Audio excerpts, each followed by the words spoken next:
Okay, 3, 2, 1, it's jam. What's up, guys? You might have seen a gadget one time or another and then wondered, how does this thing work? And the easiest way to tell is to take it apart and see how it works when you turn it on and off. You can see all the different things that make it up and how those things get affected when you turn it on and off. Now, you can't do that with the Earth. We can't just break it open and see how it works, but we can discuss it based on the clues left behind by science. My name is Sir Ramon and this is Science with Sir Mon. So again, what is the Earth's surface made of? What happens to these materials? So we're going to talk about Earth's materials and processes. So soil, minerals, rocks, what happens to them, and so on. So these are our goals. We're going to differentiate minerals and rocks. We're going to talk about the processes that happen to them, how these processes turned into the first initial crust, and how the crust gets molded and sculpted by these different processes. So what materials are on the surface? How do we classify them? We have two classifications. We have minerals and rocks. Minerals are pure inorganic solids. So when they're pure, chemically speaking, they're minerals. When you mix them together, they turn into rocks. So again, minerals mixed together are rocks. Next, how do we define minerals? What are their characteristics? Let's go through this quickly because it's just a review of grade 10 Earth science.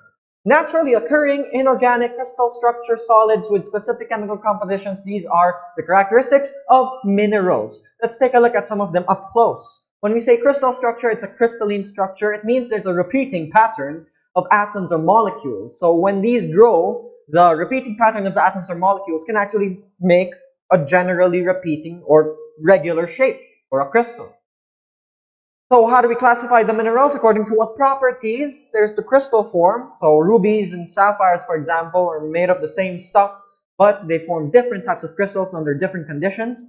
Hardness is the resistance to scratching, which we can measure using Mohs scale of hardness. The higher the number, the more it can scratch other things. For example, diamond with a scale number of 10 can scratch anything with a lower number, including itself. So diamonds are the only things that can scratch diamonds. But take note that hardness isn't the same as toughness. Diamonds can't be scratched, but they can shatter. And when minerals shatter, there are specific patterns of shattering. Cleavage is the tendency for it to break in a flat way, like the mica in the background. The fracture is the tendency to break in uneven ways, like the obsidian in the background. There's an uneven fracture. And crystals or minerals sometimes are very pretty to look at, so we can also classify based on how they look, like luster or how it reflects light.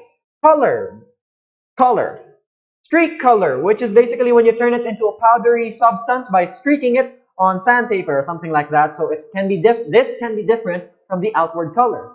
And if it's really hard to tell based on looks and other stuff, you can tell by the specific gravity, basically the density of the mineral. This is an inclusive property or an intrinsic property. So it means that no matter how the mineral looks, no matter how small it is or large it is, it's always the same. The specific gravity is just the weight of the mineral compared to its weight in water. What about rocks? How can we describe rocks? We can base them on the three general types of rocks. In the rock cycle, we have igneous, sedimentary, and metamorphic. So igneous rock is crystallized magma or lava. Intrusive igneous rock is when it forms in the earth, underground. Extrusive is when it forms on the surface or above ground.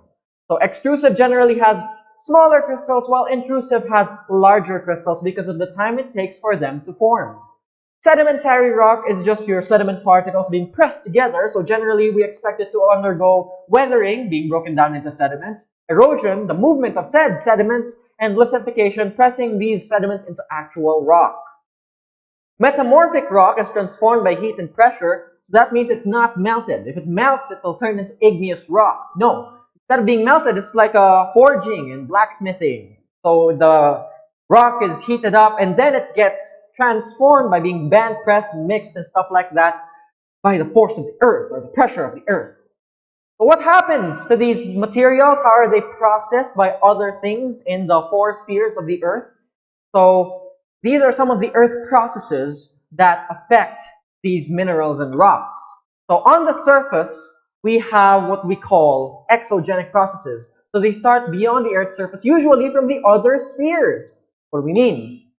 We have weathering, for example. Weathering is the physical breakdown and chemical alteration of rocks. So weathering, since it's an exogenic process, it's affected by things that are above or external to the surface, we have many types of weathering. So what are these types that break down and alter rock? So we have a lot. Let's discuss the ones on the left first. The ones on the left are mechanical weathering. So in mechanical weathering, we have first frost wedging. So you can see in the background that rock that got cleanly cut. It's not actually cut. It's just that water seeped in seeped into a crack in the rock. And when that water freezes, it forms a wedge, an ice wedge. Now, as the ice melts, the wedge makes a bigger crack. And then as the water enters and freezes, over and over again as the seasons change, that wedge can grow bigger and bigger until it cuts through the rock. Sheeting, on the other hand, if you look at the background, there's tiny sheets, not tiny, there's thin sheets of rock that are falling off of another sheet of rock. So that sheet of rock is due to the release or reduction of pressure on granitic rock. Biological weathering, on the other hand, is when biological stuff like trees and the roots of trees tend to break down the rock around it. So again, these are three examples of mechanical weathering, meaning physical weathering. When we talk about chemical weathering, on the other hand, if it's just chemical changes that affect the rock, we have the first one, dissolution or dissolving. Water that has acids in it, or mostly carbonic acid, so again, carbonic acid, the most common acid, can dissolve certain types of rock, like limestone. So this is especially true if you have acid rain. Hydration, on the other hand, is when water reacts with the rock to form what we call hydrates. So hydrates are chemical compounds that trap water inside the molecule. So that makes the rock expand. It's not really absorbing water, it's actually chemically bonding with the water. Oxidation, on the other hand, is when water causes oxygen and the metal to bind together, just like in the case of rust. So oxidation in terms of rock and minerals can also be called rusting. So these are the three types of chemical weathering. So 6 different types of weathering divided into chemical or physical weathering and, mechanical and or physical weathering and chemical weathering, or when it has an actual chemical in water.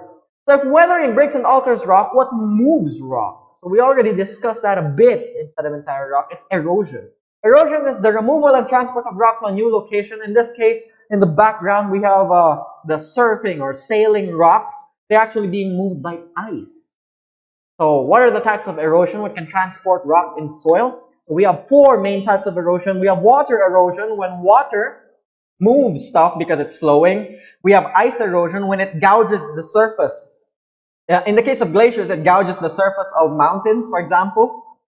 But in the case of the example earlier, this one, small sheets, thin sheets of ice form at night, and then during the morning it melts and then flows. So it's a combination of ice and water erosion. But in the case of the background of ice erosion here, in the this slide, it's a glacier that's gouging out the mountain. Gravity erosion is when gravity pulls your rock material down, because that's how gravity works. It pulls stuff down. And wind, when it blows against rock, carrying sediments, so those sediments can scratch that rock. Depending on the Mohs scale of hardness, that rock scratching based on the wind blowing can form structures such as this. This is called a butte. B-U-T-T-E. So very beautiful. Shut up, Ramon.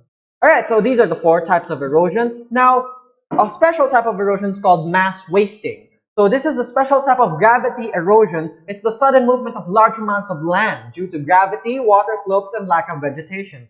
So generally, gravity is always pulling there, but then you only have mass wasting if the structural integrity of the land is compromised by water, slopes made by usually people, and lack of vegetation, because the roots of trees actually make a foundation or anchor for the land. So landslides happen because of gravity, water, and slopes, mostly due to people and storms. So let's take a break before we move on to more complicated processes of the earth. Get it? Break, because they're breaking rock and stuff. Anyway, I'll leave you guys here, and I'll see you guys in the next video. Party's over.